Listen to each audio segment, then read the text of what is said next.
Write the stability of carbocation. Write the stability of carbocation.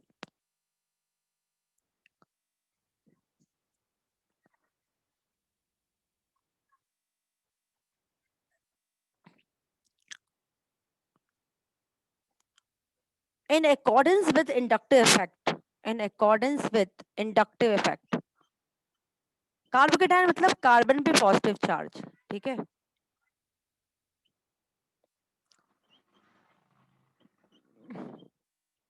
देखो carbocation क्या होता है इसके बारे में अपन बहुत सारा पढ़ने वाले हैं, बट स्टिल अभी मैं आपको सिर्फ थोड़ा सा बता देती हूँ कार्बोकेटायन क्या होता है। बच्चों कार्बन पे जब पॉजिटिव चार्ज होता है तो उसको हम कार्बोकेटायन कहते हैं, ठीक है। कार्बन पे जब पॉजिटिव चार्ज आता है तो उसे कार्बोकेटायन कहते हैं, है ना। तो यहाँ पर आप देख रहे हो कि सबसे ज्यादा मैंने आपसे कल भी कहा था कि जिस भी मॉलिक्यूल में चार्ज जितना ज्यादा घूमेगा वो मॉलिक्यूल उतना ज्यादा स्टेबल होगा, ठीक है ना। तो आप देख रहे हो कि ये पॉजिटिव चार्ज यहाँ पर एक नहीं बल्कि तीन तीन मिथाइल ग्रुप में घूम रहा है, राइट। कभी यहाँ घूम रहा है, कभी यहाँ घूम रहा है, कभी यहाँ घूम रहा है, क्योंकि देखो अगर इस पे पॉजिटिव चार्ज है तो देखो ये मिथाइल ग्रुप से इलेक्ट्रॉन, क्योंकि ये तीन तीन मिथाइल ग्रुप हैं जो इलेक्ट्रॉन रिलीज करेंगे, right. They will release the electron.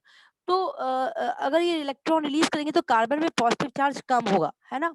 तो जब ये इलेक्ट्रॉन रिलीज करेंगे तो कार्बन का पॉजिटिव चार्ज इसका कम होगा लेकिन इसका बढ़ेगा, फिर कभी ये इसको इलेक्ट्रॉन डोनेट करेगा, कभी ये इसको इलेक्ट्रॉन डोनेट करेगा। तो आप देखोगे कि पॉजिटिव चार्ज बहुत घूमेगा, कभी इस कार्बन पे, कभी इस कार्बन पे, कभी इस कार्बन पे। तो हम ये जानते हैं कि जितना चार्ज डीलोकलाइज होता है, जितना चार्ज घूमता है, उतना ज्यादा मॉलिक्यूल स्टेबल होता है। तो हमेशा ध्यान रखो 3 डिग्री कार्बोकेटायन जो होता है वो ज्यादा स्टेबल होता है as comparative to 2 degree carbocation. अब 3 डिग्री कैसे पता चला? क्योंकि जिस कार्बन पे पॉजिटिव चार्ज है वो 3 कार्बन से जुड़ा है ना। देखो जिस कार्बन पे पॉजिटिव चार्ज है वो 3 कार्बन से जुड़ा है, इसलिए हम उसको क्या बोलेंगे? 3 डिग्री कार्बोकेटायन, ठीक है। यहाँ पर देखो जिस कार्बन पे पॉजिटिव चार्ज है वो 2 कार्बन से जुड़ा है, इसलिए हम इसको क्या बोलेंगे? 2 डिग्री कार्बोकेटायन, है ना। यहाँ पर देखो जिस कार्बन पे पॉजिटिव चार्ज है वो एक कार्बन से जुड़ा है, इसको क्या बोलेंगे हम? 1 डिग्री कार्बोकेटायन, है ना। और ये 0 डिग्री कार्बोकेटायन। तो आप हमेशा ध्यान रखो कि जितना ज्यादा CH3 होगा उतना ज्यादा पॉजिटिव चार्ज घूमेगा और उतनी ज्यादा क्या होगी बच्चों? स्टेबिलिटी होगी।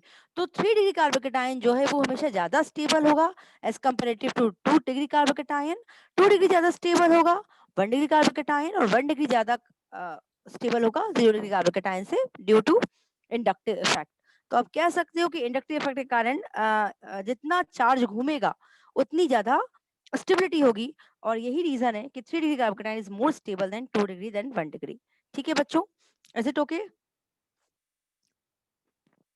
Yes, ma'am. तो ये पहला क्वेश्चन मैंने आपको लिखवा दिया। दूसरा क्वेश्चन लिखो, why formic acid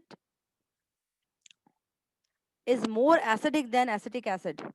why formic acid is more acidic then acetic acid?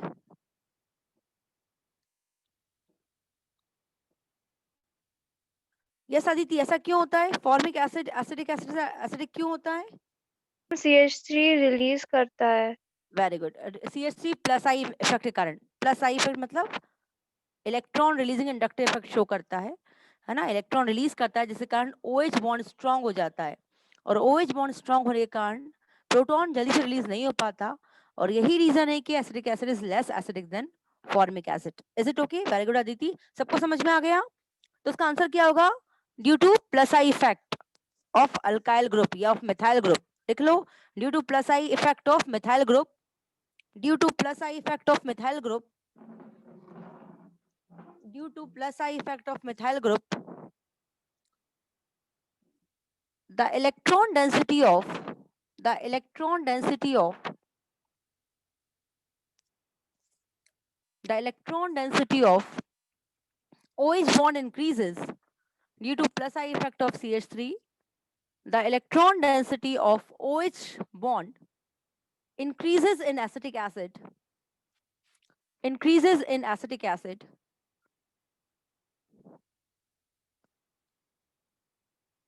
increases in acetic acid, and hence release of proton becomes more difficult, and hence release of proton becomes more difficult, and hence release of proton becomes more difficult.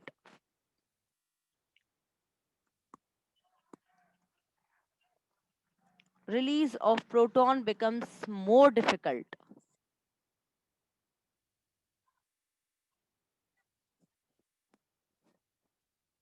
And hence release of proton becomes more difficult.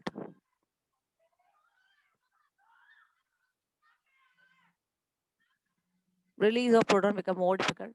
Therefore, it is less acidic than formic acid. Therefore, it is less acidic than formic acid. Therefore, it is less acidic than formic acid.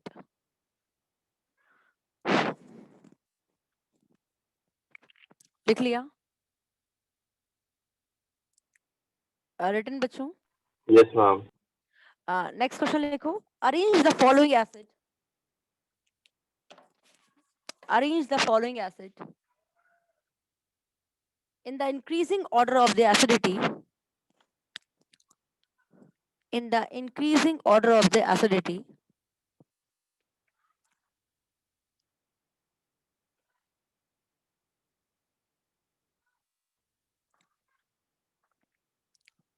And assign the reason for it. And assign the reason for it. And assign the reason for it. लिखिए.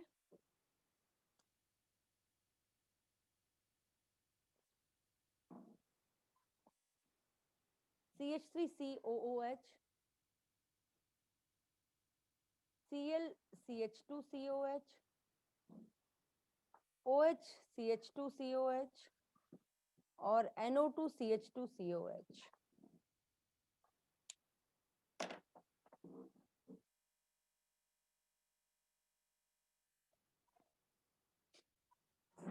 Yes बच्चों, यहाँ पर अक्ष को छोड़ के बाकी लोग आंसर देंगे. Yes, give the answer. अक्ष को छोड़ के बाकी लोग आंसर देंगे.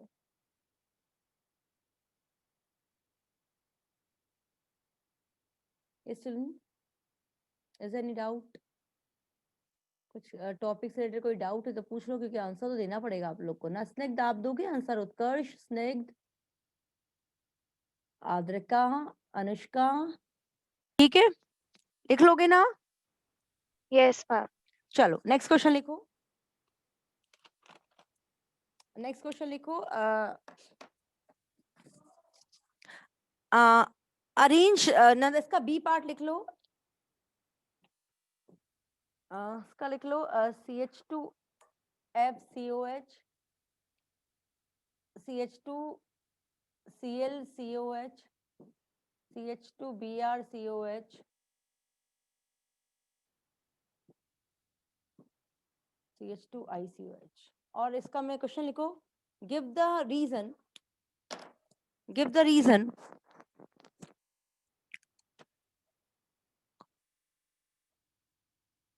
Give the reason of increasing order of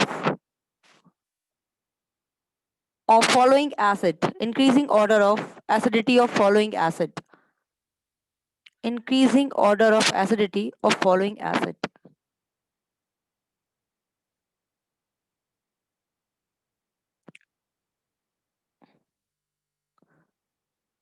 अब किसमें क्या लिखोगे कि fluorine shows higher minus I effect या larger minus I effect as comparative to chlorine, bromine, iodine, and therefore it is the strongest acid, and iodine is shows least minus eye effect as comparative to other halogens, therefore it is the least acidic. लिख लोगे ना कि सबसे ज्यादा minus I effect कौन show करता है? Fluorine, अगर ऑर्डर देखा जाए तो. और सबसे कम माइनस आई इफेक्ट कौन शो करता है? आयोडीन. इसलिए लीस्ट एसिडिक है और ये इसकी एसिडिटी मैक्सिमम है. लिख लोगे बच्चों? लिख लोगे ना? Yes, ma'am. Yes, ma'am. इसका बी पार्ट और लिख लो एक बार. Cl3CCOH, Cl2CHCOH और ClCH2COH. इसका बी पार्ट लिख लो. इसमें लिख लोगे trichloroacetic acid is having 3 electron withdrawing chlorine, and therefore it is strongest acid as compared to dichloro and monochloro. तो इसका भी रीजन देखो दोगे। ये ट्राइक्लोरो एसिटिक एसिड है, इसका नाम चाहो तो लिख सकते हो आप। This is trichloro acetic acid, this is dichloro acetic acid, this is monochloro acetic acid.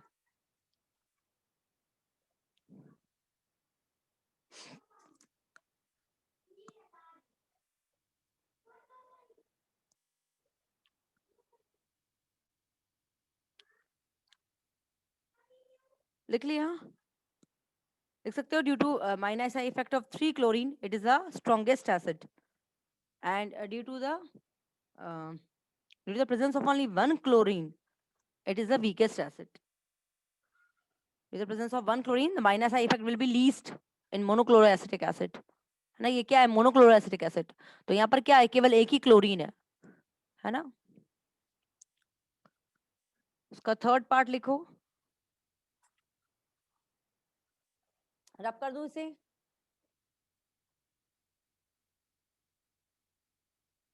रब कर दूं। Yes, ma'am.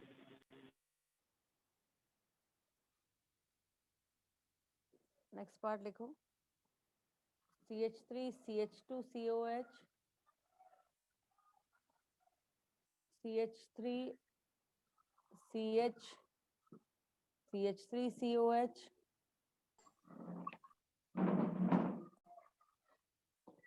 और CH3 C CH3 CH3 COH।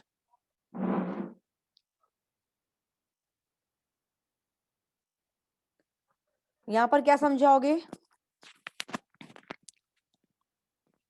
Ma'am, CH3 हाँ, shows plus I effect, है ना, and larger the number of CH3 group, is more will be the plus I effect, right. है ना, more stronger will be the OH bond, and therefore And less will be the acidity. less will be the acidity. Very good. कि जितने ज्यादा CH3 होंगे उतना OH bond strong होगा, है ना। जितना CH3 होंगे मोर द अल्काइल ग्रुप या CH3 ग्रुप या more the electron releasing alkyl group, है ना, more will be the plus I effect, therefore more stronger will be the OH bond and therefore least will be the acidity। ठीक है, लिख लोगे? आगे बढ़ूं?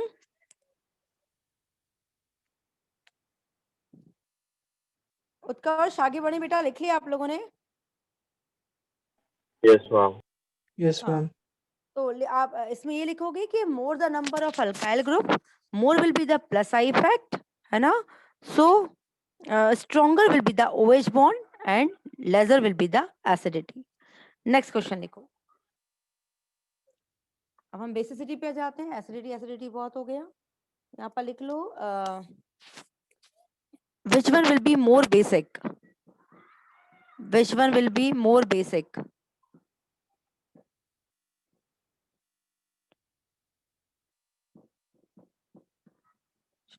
and why?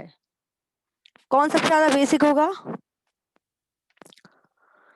देखो मैंने आपसे कहा था ना कि यहाँ पर अल्काइल ग्रुप ये सबसे ज्यादा बेसिक होगा, क्योंकि अल्काइल ग्रुप जो है वो नाइट्रोजन को इलेक्ट्रॉन दिए जा रहा है ना। तो जितने ज्यादा नाइट्रोजन के पास इलेक्ट्रॉन होंगे वो उतना ज्यादा इलेक्ट्रॉन दे पाएगा। तो जितना ज्यादा अल्काइल ग्रुप होंगे उतना ज्यादा प्लस आई इफेक्ट होगा और उतनी ज्यादा बेसिसिटी होगी। ठीक है, तो सबसे स्ट्रॉन्ग बेसिक कौन होगा? ये होगा। फिर ये कौन होगा? अमोनिया होगा। फिर तीसरे नंबर पे ये होगा। क्यों? क्योंकि यहाँ पर इसके जो इलेक्ट्रॉन है वो कौन खींच रहा है? फिनाइल ग्रुप खींच रहा है ना, due to minus I effect of phenyl group, due to minus I effect of phenyl group, है ना।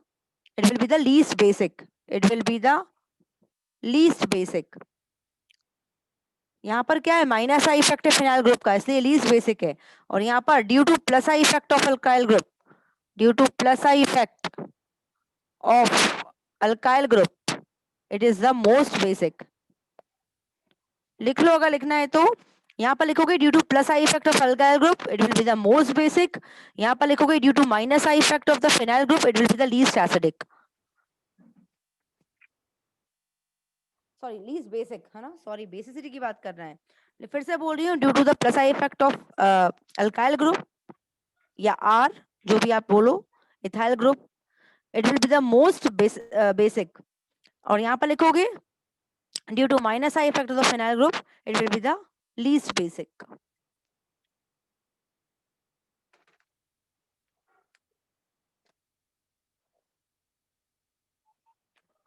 Yes बच्चों लिख लिया?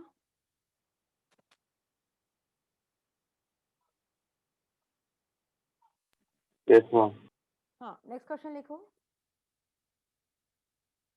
Which of the two molecule, ये रब कर दूं? Which of the two molecule NH2 CH2 O minus and CH3 CH2 O मैं आपकी आवाज कब आ रही है? हाँ. Which one of the following will be more stable and why? Which one of the following will be more stable and why?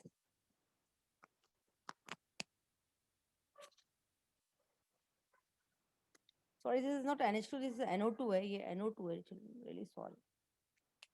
Which one of the following molecule will be more stable and why?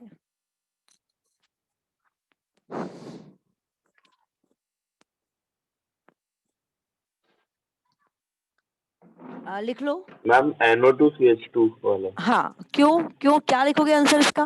Ma'am because it is a ma'am क्योंकि उसमें डीकैटालाइजेशन. Electrons का delocalisation होता है इसमें। Very good Aditi, इसको लिख लो. लिखो NO2CH2O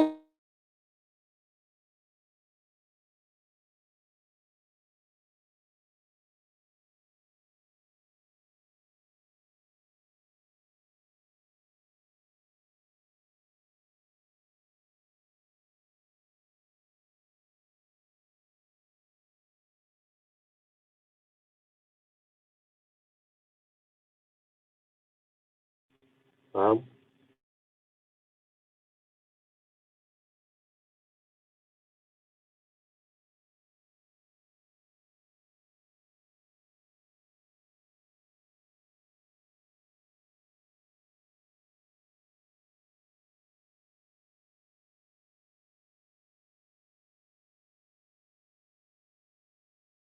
CH2O minus is more stable. NO2CH2O minus is more stable. As NO2 minus is electron withdrawing group. As NO2 minus is electron withdrawing group. As NO2 minus is electron withdrawing group. It's electron withdrawing group. It withdraws electron. It withdraws electron. It withdraws electron. Hence, charge dispersal takes place. Hence, charge dispersal takes place. Hence, charge dispersal takes place.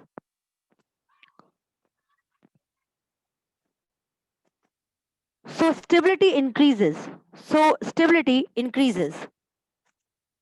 So, stability increases.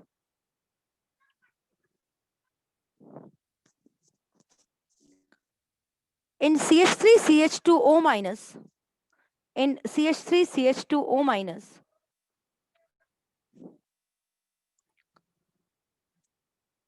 the alkyl group shows plus I effect. The alkyl group shows plus I effect.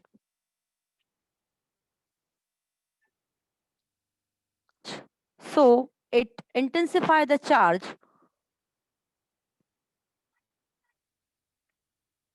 and stability decreases. So, it intensifies the charge and stability decreases.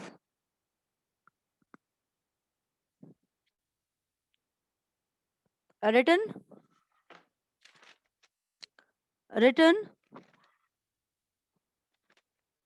लिख लिया आप लोगों ने? Attach हो जाना, ठीक है ना?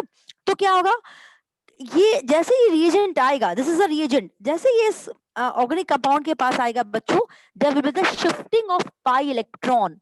ये shifting of pi electron in the presence of this reagent, इसी को हम इलेक्ट्रोमैग्नेटिक इफेक्ट कहते हैं, ठीक है, जैसे मैंने आपको एग्जांपल करा, सपोज करो C डबल बॉन्ड C, तो कोई दूसरा रिएजेंट आया, सपोज करो H प्लस आया, तो जैसे ही H प्लस आया, the shifting of pi electron to any one of the atom in the presence of the reagent, इसको हम बोलते हैं इलेक्ट्रोमेरिक इफेक्ट।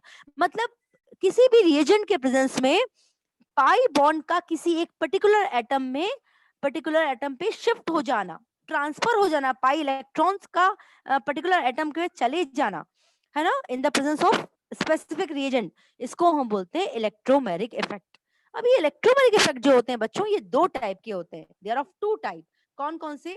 एक होता है प्लस ई इफेक्ट, है ना, और एक होता है माइनस ई इफेक्ट। एक होता है प्लस ई इफेक्ट और एक होता है minus E effect. Plus E effect में क्या होता है, सुनो मेरी बात। सपोज करो एक कंपाउंड है, कोई organic compound C double bond C, इसके पास कोई भी रिएजेंट आया, सपोज करो H प्लस आया। अब क्या हुआ बच्चों कि जैसे H प्लस आया, H प्लस को इलेक्ट्रॉन चाहिए, तो क्या होगा कि ये जो पाई इलेक्ट्रॉन है, ये इस पर्टिकुलर एटम में शिफ्ट हो जाएंगे, इस पर्टिकुलर कार्बन पे दोनों पाई इलेक्ट्रॉन शिफ्ट हो जाएंगे। तो जब देखो इस बॉन्ड में एक इलेक्ट्रॉन इस कार्बन का था और एक इलेक्ट्रॉन इस कार्बन का था, लेकिन जैसे रिएजेंट आया, ये दोनों इलेक्ट्रॉन इस कार्बन पे आ गए, मतलब इस कार्बन को अपना इलेक्ट्रॉन तो मिल गया, साथ में से इसका इलेक्ट्रॉन भी छीन लिया, है ना, तो ये किस में कन्वर्ट हो जाएगा, देखो C डबल बॉन्ड। अब देखो इसका इलेक्ट्रॉन इसने छीन लिया, मतलब इस पे क्या जाएगा, पॉजिटिव चार्ज, है ना, इस पे आ गया positive charge, double bond break हो गया, किसमें, एक पॉजिटिव में एक नेगेटिव में, दोनों इलेक्ट्रॉन इसके पास आ गए, मतलब ये क्या बन गया, नेगेटिव चार्ज, है ना। और जैसे इसमें नेगेटिव चार्ज आया, मतलब दो इलेक्ट्रॉन इस पे आए, अब इसने दोनों इलेक्ट्रॉन से इसके साथ बॉन्ड बना लिया ऐसे, है ना, क्योंकि इसके पास तो एक भी इलेक्ट्रॉन नहीं है। तो क्या हुआ कि इस पर्टिकुलर रिएजेंट को किसकी जरूरत है बच्चों, इलेक्ट्रॉन की जरूरत है, इसके पास एक भी इलेक्ट्रॉन नहीं है। तो क्या हुआ, जैसे ये इस पे अटैक करने के लिए आया, इसके प्रेजेंस में मल्टीपल बॉन्ड की शिफ्टिंग हो गई to one of the atom, दोनों में से किसी भी एक एटम पे शिफ्ट हो गई, है ना। तो जैसे शिफ्ट हुई तो इस पे पॉजिटिव चार्ज आ गया, क्योंकि तुम देख रहे हो ना, ये डबल बॉन्ड में एक इलेक्ट्रॉन इस कार्बन का था, एक इलेक्ट्रॉन इस कार्बन का था। अभी इसके प्रेजेंस में दोनों इलेक्ट्रॉन इस पे शिफ्ट हो गए, तो इस पे नेगेटिव चार्ज आ गया और इस पे पॉजिटिव चार्ज आया। इसमें जो नेगेटिव चार्ज, मतलब जो दो इलेक्ट्रॉन आए एक्स्ट्रा, उसने अपने दोनों इलेक्ट्रॉन से हाइड्रोजन के साथ क्या कर लिया, बॉन्ड बना लिया। तो इसको हम क्या बोलेंगे, प्लस इफेक्ट। प्लस इफेक्ट क्यों, क्योंकि जिस इलेक्ट्रॉन पे मल्टीपल बॉन्ड या इलेक्ट्रॉन का ट्रांसफर हुआ, उसी कार्बन पे रिएजेंट भी अटैक कर गया। लेकिन सपोज करो अगर कुछ ऐसा एग्जांपल होता, C double bond O plus Cn negative, ये कोई रिएजेंट आता। अब देखो इस रिएजेंट के प्रेजेंस में ऑफ कोर्स मल्टीपल बॉन्ड की शिफ्टिंग तो इसी पे होगी, क्योंकि ये ज्यादा इलेक्ट्रोनेगेटिव है। तो इस पे क्या आएगा, पार्शियल नेगेटिव चार्ज, और इस पे क्या आएगा, पार्शियल पॉजिटिव चार्ज, है ना, क्योंकि शिफ्टिंग हो गई, पूरी शिफ्टिंग हो गई। मतलब ये क्या हो गया, देखो ये कार्बन हो गया पॉजिटिव और ये ऑक्सीजन हो गया नेगेटिव। लेकिन यहाँ पर पॉजिटिव और नेगेटिव के बीच में क्या हो जाएगा, अट्रैक्शन हो जाएगा, तो ये बॉन्ड इसके साथ बना लेगा Cn। अब इसको हम बोलेंगे minus E effect. Minus E effect क्यों, क्योंकि जिस पे इलेक्ट्रॉन शिफ्ट हुआ, उसके पास वाले कार्बन पे इस अटैकिंग रीजन ने अटैक किया, है ना, इस चीज को हम माइनस ई इफेक्ट कहेंगे। तो अगर जिस कार्बन पे या जिस एटम पे मल्टीपल बॉन्ड शिफ्ट हो, उसी एटम पे अगर रिएजेंट आके अटैच हो जाए तो वो प्लस ई इफेक्ट होता है। लेकिन जिस एटम पे इलेक्ट्रॉन शिफ्ट हो, उसके पास वाले एटम पे रिएजेंट अटैक करे, इसको हम बोलते हैं माइनस ई इफेक्ट। अदिति समझ में आया, अक्ष समझ में आया, उत्कर्ष समझ में आया।